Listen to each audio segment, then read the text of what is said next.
Kagagaling lang sa paniningil ng pautang ng 63 taong gulang na si Florfina Daguyo nang tambangan siya ng di pa natutukoy na salarin sa barangay San Roque, Paway, Ilocos Norte. 3 tama ng bala ng baril ang agad na kumitil sa buhay ni Daguyo. Ayon sa pulisya, ligtas naman sa pananambang ang 2 kaanak na kasama ni Daguyo nang mangyari ang krimen.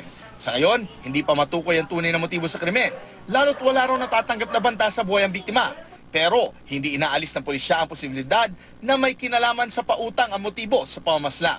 11 saksak sa katawan ng tinamo ng isang babaeng estudyante sa Ginubatan, Albay.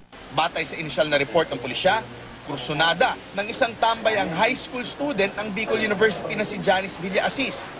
Maswerte namang nakatakbo ang biktima at nakahingi ng tulong sa kanyang mga klase.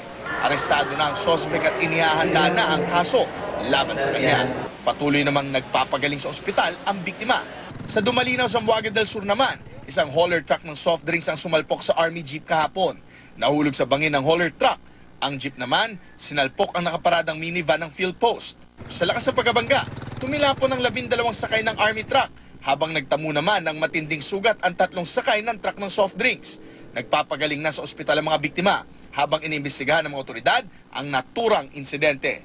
Jay Sabale, GMA News.